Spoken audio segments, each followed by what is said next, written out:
Alright, here we are back at another short track. This time on pavement instead of dirt because we were on dirt last time and we're at Martinsville, so I'm gonna hurry this up. Keys to the race card. Number 1, tires, as usual, because we're back at a track that has normal tire wear. Number 2, hit the short track, so there's a lot of morons and dive bombers. And number 3, there's a lot of morons and dive bombers, so that's your keys to the race card. I'm just gonna hurry up and put it up, and we'll get to the pit road and then the lap. Alright, making our way to pit road on the backstretch. The real road commitment line's right here at this white line. The iRacing one's right here at this yellow and orange square thing. And then your pit road entry starts here. Pit road speed 35 miles per hour, so you should be there. You can cut the corner if you want. I don't, because sometimes it'll, on a rare occasion, it'll nail you with a penalty. I just don't take that big of a chance anymore. Not at tracks like this. So let me speed down pit road a little bit. Leave my pit crew hanging like I always do. Your pit road exits the green cones, then blue cones for the merge line, and there you go.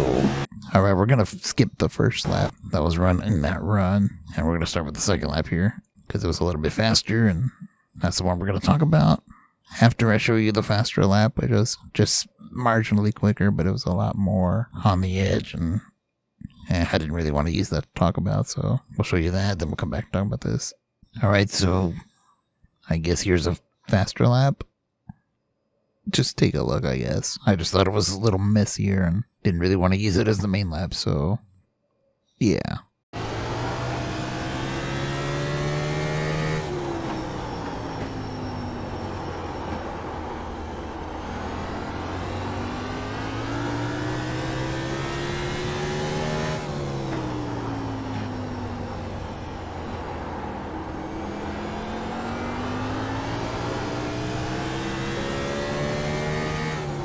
There we go.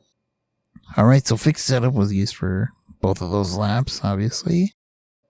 Fixed weather, no changes whatsoever. Brake bias, I think I went down to 64, but I was going to leave it at 65 anyway. I should have. It would have made it easier, I think. So that's all that was done. It's all preference anyway, so let's show this lap and then we'll talk about it.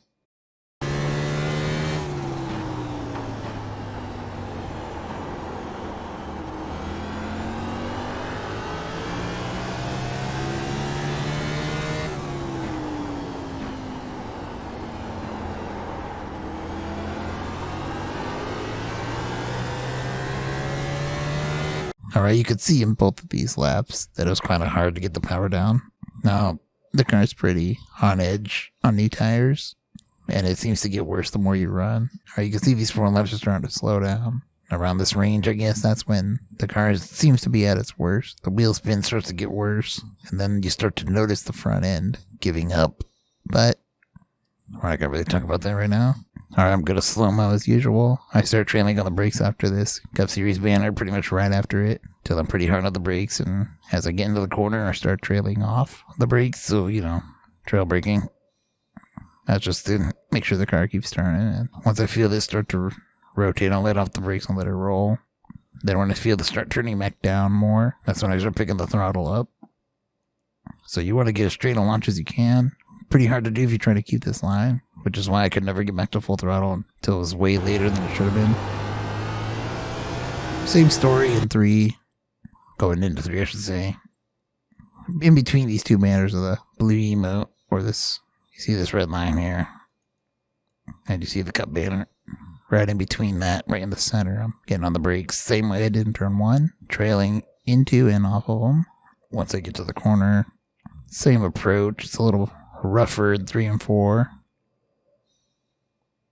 Again, you're letting it get to the point you think you can let it roll. Once it turns down, you're back on the throttle. Same exact story. I can barely get on the throttle, you can see there. Full throttle, and there we go. Yeah, it was a short track guide anyway. Short track guide. You get the point. I think the next one's Richmond, I wanna say. I'm not quite sure. Maybe Kansas. I don't know. We'll see. Anyway, sim racing Chewy side.